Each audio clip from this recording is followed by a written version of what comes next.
Northeast, from growing tobacco to growing good food.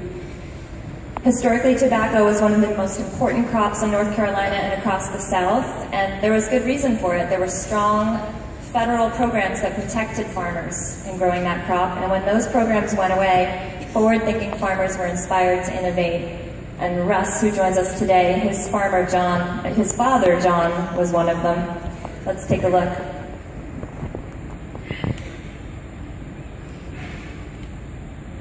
Was a tobacco farm. Most of the farmers in this area, that was the crop they grew. It was the crop that paid their bills, sent their kids to school. In the 80s and 90s, competition put a lot of pressure on farmers to figure out whether they were going to continue to grow the crop or not. My dad looked at his own tobacco crop, his own tobacco future, and made decisions to go in a different direction.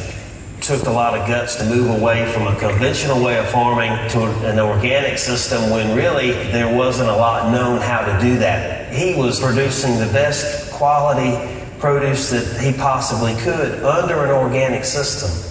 Consumers appreciated that, and a real bond was set between grower and consumer. My dad decided that he wanted to sell direct to that consumer instead of having to fight so hard to sell wholesale.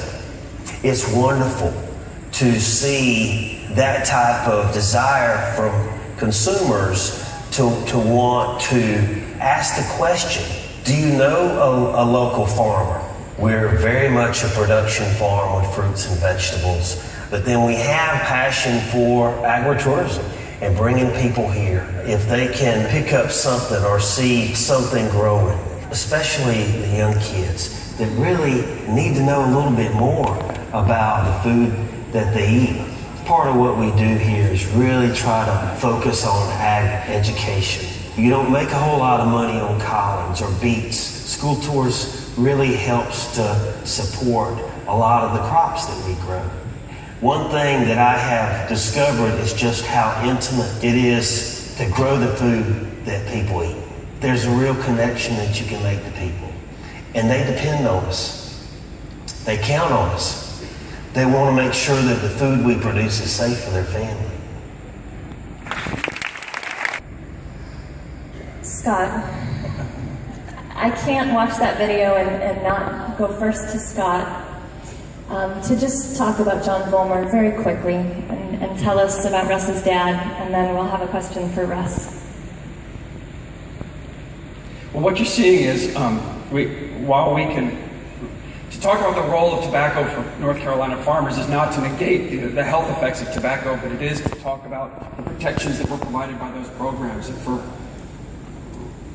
for Russ's dad to be visionary enough to walk away from what was a fully functioning program, and when it was, in North Carolina, sort of like being a cattleman in Texas, or if you're a tobacco family, you're a tobacco family. You can grow some other stuff, but you're a tobacco family. And to make that transition and to have the vision to shift over to something that was putting something back in. And when I started in this business, John was who everybody went to for how to do things. He was the first one. He was the person who brought people out to the farm. He was an incredible leader. And what you're seeing on this stage, with the end of the tobacco program, what you're seeing on this stage is two very different visions for the future of North Carolina. It's an industrial vision that says that the land and the farmers and the people are a factory and are disposable versus the kinds of community and building in the soil that we're looking at here. And we're in that choice. And one of the reasons why we wanted to invite Farm Aid here this year is because we are in that choice right now. Right now we're choosing what North Carolina's agriculture and what our future and what it's going to look like. And what's going to make that choice is going to be three things. It's going to be how people eat, how they vote, and what they're willing to raise hell over.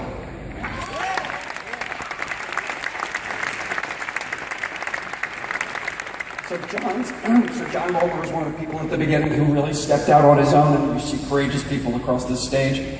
But we're just all really glad to be here with a group of people who have been kicking ass and raising hell for family farms for a long time. And we want to say thanks.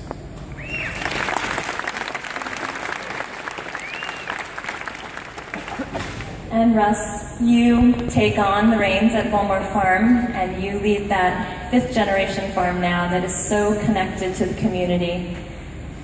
What is that relationship between the farm and the community? It seems to me that you feed each other. Well, I feel the weight, of the shoes that I'm filling. And my dad had the ability to see well in advance of other people in agriculture what he wanted to do and the difference that he wanted to make. And so we were a very committed tobacco farm, 3.5 generations. When he stepped away from that, the tobacco industry was still very solid. And it took a lot of guts. But he did that. And the reason why I think he did that is he realized that he wanted to make a personal connection with the people that came to Bulmore Farm. Because farming was personal to him, as it is with me and every one of the farmers up here as we live it each and every day. Can we create a relationship in a personal way between the farmer and the customer?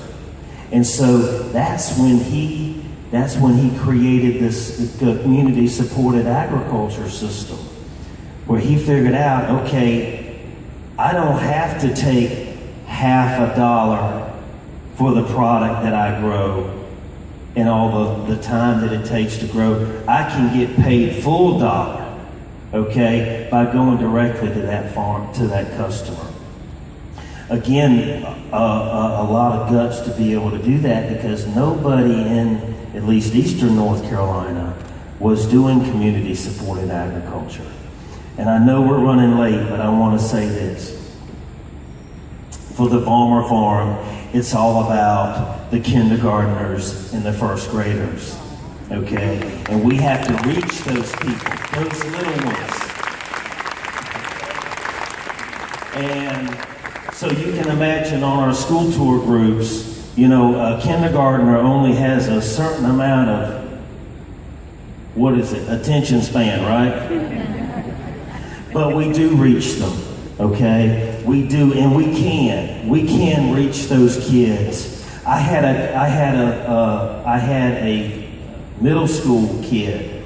We had a middle school group come to our farm for a tour. And I ride around on the farm and we tell them about how we grow things and that sort of thing. 12-year-old kid asked me, do we grow broccoli and cheese? And I said, well, yeah, we grow broccoli, and I'll tell you how cheese is made too. So that's the challenge we have. But we're going to win that battle. We're going to win it.